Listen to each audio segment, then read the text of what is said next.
नमस्कार बच्चों, आज हम हास्य रस करेंगे। पिछले वीडियो में हमने श्रृंगार रस किया था।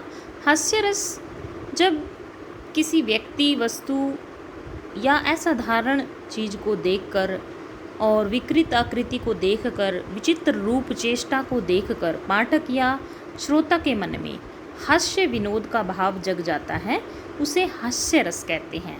स्थायी भाव क्या है इसका? हास यानी कि हंसना। उदाहरण देख लेते हैं। विंध्य के वासी उदासी यानी कि विंध्याचल पर्वत के वासी यानी कि रहने वाले। कौन? उदासी, उदास है वो। तपोव्रतधारी, और वो महान तप को रखने वाले हैं, महान तप को करने वाले हैं।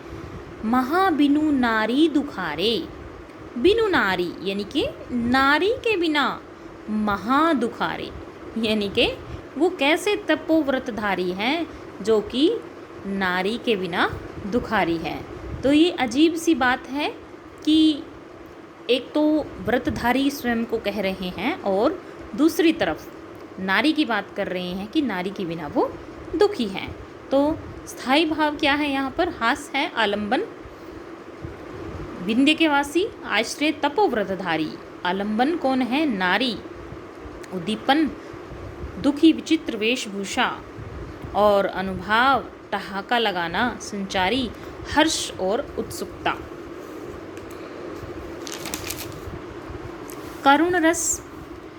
करुण रस जब किसी की, जो हमसे, जिससे हम प्रेम करते हैं या जो हमारा अभिन्न मित्र होता है, जब किसी प्रिय की मृत्यु होने पर या बहुत दूर चले जाने पर उत्पन्न हुए दुख से जो मन में शोक उत्पन्न होता है, दुख हमें जो होता है, उससे करुण रस की उत्पत्ति होती है।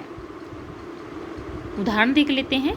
बुझी पड़ी थी चिता वहाँ पर, छाती धधक उठी मेरी, हाय फूल सी कोमल बच्ची, हुई राख की थी ढेर। यहाँ पर बच्ची, एक माँ की के दुख का चित्रण यहाँ पर किया गया है, जिसकी बच्ची की चिता वहाँ पर पड़ी है, उसकी मृत्यु हो जाती है और उस माँ के दुख को दिखाया गया है। स्थायी भाव, दुख, शोक। आश्रय कौन है? माता है। आलंबन, पुत्री। उद्दीपन, बुझी पड़ी थी चिता वहाँ। अनुभाव, छाती का धधकना। संचारी भाव, विषाद या उन्माद। रौद्र रस। किसी शत्रु पक्ष, विपक्षी, अहितकारी, बुरा चाहने वाले लोगों की चेष्टाओं और कार्य को देखकर अपने अपमान, अहित, अवहेलना, निंदा का भाव जब मन में उत्पन्न हो, तब रौद्र रस की उत्पत्ति होती है। इसमें आंखों का लाल होना, क्रूरता से देखना, बहुत ज़्यादा क्रोध आना, ये सब क्रियाएं उत्पन्न होती हैं। उदाहरण राम परशुराम प्रतिज्ञा जी का से, राम लक्ष्मण परशुराम संवाद जो है आपकी पाठ्य पुस्तक में। रे नृप बालक काल बस बोलत, तो ही न संभार, धन ही सम त्रिपुरारी, धनु विद्युत सकल संसार। यहाँ पर कौन कह रहा है? हे नृप बालक, परशुराम जी किसको बोल रहे हैं? लक्ष्मण को। हे नृप, हे राजा के बालक, काल बस बोलत, तुम काल के बस में होकर बोल रहे हो, और तो ही न संभार, अपने आप को तुम संभाल नहीं रहे हो। धन ही सम त्रिपुरारी, धनु विद्युत सकल संसार, और तुमने भगवान शिव का धनुष नहीं तोड़ा है, तुमने तो सारे संसार को तोड़ दिया है, सारे संसार को ध्वस्त कर दिया है। यहाँ पर जो लक्ष्मण द्वारा वाद विवाद हो रहा था परशुराम के साथ, उसका दृश्य है। और धनुष का टूटने की वजह से, धनुष के टूटने की वजह से परशुराम के मन में जो क्रोध की अग्नि है वो बढ़ जाती है, क्योंकि वो जो धनुष था वो उनका प्रिय था, शिव का धनुष था, उसका टूट जाना उनके लिए आम बात नहीं थी, जिससे वो बहुत ज़्यादा क्रोधित थे। और ये जो क्रिया थी राम जी के द्वारा हुई थी, परंतु लक्ष्मण जी उनसे बातचीत कर रहे थे, उनसे विचार विमर्श कर रहे थे, तो वो क्रोधित होकर उनको कहते हैं तुम अपनी आवाज़ को संभाल के बात करो। यहाँ पर स्थायी भाव क्या है? क्रोध। आश्रय कौन है? किसके मन में स्थायी भाव जगा? परशुराम के। क्यों?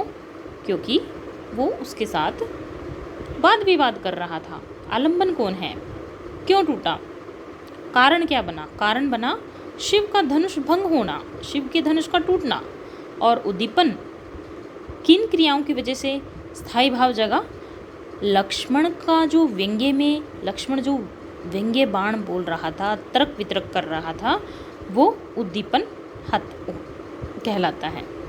अनुभाव परशुराम की आंखों का लाल होना, कटु शब्द, कड़वे वचनों का बोलना। संचारी भाव उग्रता, आवेग और गर्व। आगे बढ़ते हैं हम। वीर रस। बच्चों ये सभी आपने अपने फेयर नोटबुक में लिखने हैं। इसकी पीडीएफ मैं आपको डाल दूंगी, यहाँ से आपने सभी बच्चों की नोटबुक में ये होना चाहिए। वीर रस यानी कि वीरता का भाव, जब मन में जोश उत्पन्न होता है। यहाँ लड़ाई की बात नहीं है। वीरता किसी भी चीज़ को लेकर हो सकती है, किसी कार्य को करने को लेकर हो सकती है। अत्यंत कठिन कार्य करने के लिए उत्साह से, जो मन में उत्साह होता है, उससे वीर रस की उत्पत्ति होती है। वीर रस का जो स्थायी भाव है वो उत्साह है। एक बहुत अच्छी कविता है जिसको पढ़ने मात्र से ही मन में जो वीर रस से संबंधित संचारी भाव है वो कहीं ना कहीं जागृत हो जाते हैं। इस कविता को जब भी पढ़ें, अभी भी पढ़ें या कभी भी पढ़ लें, इसको पढ़ने से मन में कहीं ना कहीं वीरता का भाव जग जाता है।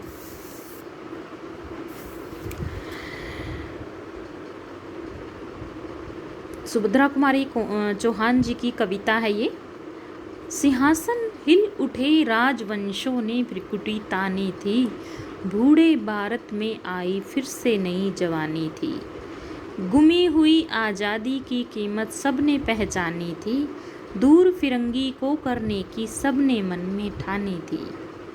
चमक उठी सन 57 में वह तलवार पुरानी थी, बुंदेलो हर बोलो के मुख से हमने सुनी कहानी थी। खूब लड़ी मर्दानी वह तो झांसी वाली रानी थी। अब पूरी कविता को ध्यान से पढ़िए। 2 बार आप लोग यदि पढ़ोगे, सिर्फ ये एक ऐसी कविता है जिसको हम 2 बार यदि मंच पर खड़े होकर 2 बार उच्चारण करते हैं तो हमारे जो रोम छिद्र होते हैं वो खड़े हो जाते हैं, उठ जाते हैं, क्योंकि इससे पढ़ने मात्र से मन में कहीं ना कहीं वीरता का भाव, वीर और उत्साह, जोश का उत्साह का संचार होने लगता है। इनका स्थायी भाव उत्साह, जोश, वीरता, आश्रय आम जनता के मन में उत्पन्न होता है। आलंबन कौन है? लक्ष्मीबाई। उद्दीपन खूब लड़ना। अनुभाव तलवार का चमकना, सिंहासन हिलना। संचारी भाव उत्सुकता, हर्ष, अमर्ष।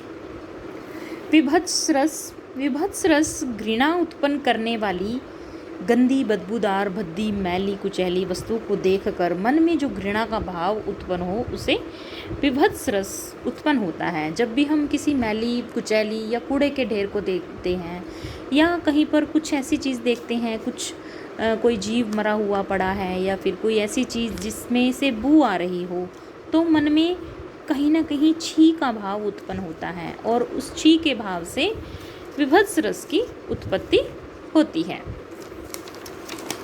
उदाहरण देख लेते हैं। यज्ञ समाप्त हो चुका तो भी धधक रही थी ज्वाला, दारुण दृश्य रुधिर के चींठे, अस्थि खंड की माला, वेदों की निर्मम प्रसन्नता, पशु की कातर वाणी, मिलकर वातावरण बना था कोई कुत्सित प्राणी। ये जब कामयानी का दृश्य है, ये अंत का, जब सारा संसार समाप्त हो चुकता है, समाप्त हो जाता है और उस समय यज्ञ जब समाप्त होता है उस समय जो एक बछड़े की बलि दी जाती है और उस बछड़े की निर्मम हत्या से मन में घृणा का भाव उत्पन्न होता है। स्थायी भाव क्या है? घृणा भाव। आश्रय, आश्रय कौन है? श्रद्धा, मनु की पत्नी जिसके बछड़े की बलि दी गई थी। आलम्बन, यज्ञ की वेदी। उद्दीपन, खून के छींटे, बिखरी हुई हड्डियाँ, पशु की आवाज़। अनुभाव क्या है? दृश्य को देखकर उल्टी आने का भाव जो होता है। संचारी भाव, आवेग, ग्लानि, चंचलता और व्याधि। आगे के 2 रसों को हम अगली वीडियो में करेंगे।